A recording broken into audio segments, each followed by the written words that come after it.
Next, at 1127 Kelvin and 1 atmosphere pressure, a gaseous mixture of CO2 and CO in equilibrium with solid carbon has 90.55% carbon dioxide by mass. Calculate Kc for the reaction at the above temperature. तो यहाँ पे जो है हमारा gases mixture का जो यहाँ पे बोला गया था कि at 1 atm pressure gases mixture of carbon monoxide and carbon dioxide is in equilibrium with solid carbon. तो हमने देखिए इस पे हमने इक्वेशन जो है वो हमने खुद ही लिख लिया कि इसको गैसेस इक्विलिब्रियम कैसे होता है इसका। तो कार्बन प्लस कार्बन डाइऑक्साइड और फिर इक्विलिब्रियम है कार्बन मोनोऑक्साइड के साथ। तो हमें के से निकालनी है। तो फिर पहले तो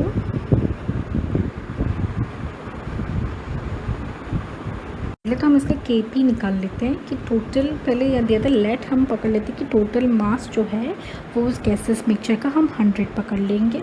फिर जो यहाँ पे दिया हुआ है कि क्वेश्चन में 90.55% बाय मास कार्बन मोनोऑक्साइड है, तो इस वजह से कार्बन मोनोऑक्साइड की मास हम पकड़ लेते हैं 90.55 ग्राम और जो रिमेनिंग है उसे हम पकड़ लेंगे that is 9.45 gram to be the remaining part to be off, हम पकड़ लेते हैं उसे कार्बन डाइऑक्साइड। फिर नंबर ऑफ मोल्स में कन्वर्ट कर देंगे कार्बन मोनोऑक्साइड को भी, कार्बन डाइऑक्साइड को भी, उन दोनों को नंबर ऑफ़ मोल्स में कन्वर्ट कर देंगे। और फिर हम निकाल लेते हैं कि पार्शियल प्रेशर क्या होगा, उसके लिए मोल फ्रैक्शन कैलकुलेट करना होगा। तो कार्बन मोनोऑक्साइड के लिए पहले ऊपर 3.234 और नीचे उन दोनों को 3.234 प्लस 0.215 इंटू 1 atm, क्योंकि यहाँ पे 1 atm ही प्रेशर था क्वेश्चन में दिया हुआ है। वैसे आप इसे पार्शियल प्रेशर कार्बन मोनोऑक्साइड निकाल लेंगे और फिर पार्शियल प्रेशर कार्बन डाइऑक्साइड भी वैसे निकाल लेंगे।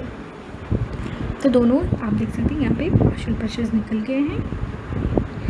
फिर जो इक्विलिब्रियम प्रेशर होगा इसका मतलब कार्बन डाइऑक्साइड में कार्बन डाइऑक्साइड का होगा 0.062 और कार्बन मोनोऑक्साइड का होगा 0.938। उसमें कार्बन जो है वो सॉलिड है, इसलिए Kp की कैलकुलेशन में आपका जो कार्बन सॉलिड उसका कोई भी इस्तेमाल नहीं होगा। इस वजह से हम क्या करेंगे, सिर्फ रिएक्टेंट और इस प्रोडक्ट कार्बन मोनोऑक्साइड और कार्बन डाइऑक्साइड से Kp निकाल लेंगे। ऊपर कार्बन मोनोऑक्साइड की प्रेशर होगी पार्शियल प्रेशर 2d² होगा क्योंकि स्टोइकियोमेट्रिक कोफिशिएंट 2 थी।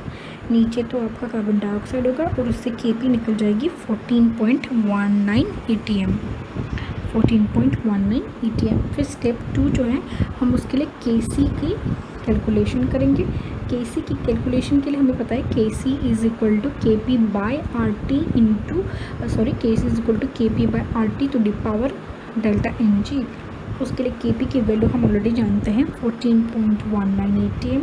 और फिर जो R की वैल्यू है उसमें atm की वैल्यू लेंगे R की 0.0821 लीटर atm पर केल्विन पर मोल। और फिर जो टेम्परेचर ऑलरेडी दिया हुआ था क्वेश्चन पे 1127 केल्विन।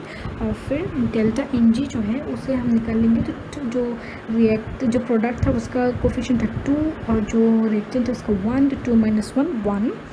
तो इसके बाद वैल्यू पुट करने के बाद Kc की वैल्यू हमें मिलती है 6.466 तो जो Kc की वैल्यू निकलती है वो है 0.153। तो आप इस तरह से पहले Kp और फिर Kp और Kc के बीच के रिलेशन से Kc आप निकाल सकते हैं। इस तरह आपका Kc आपको मिल जाएगा। फिर नेक्स्ट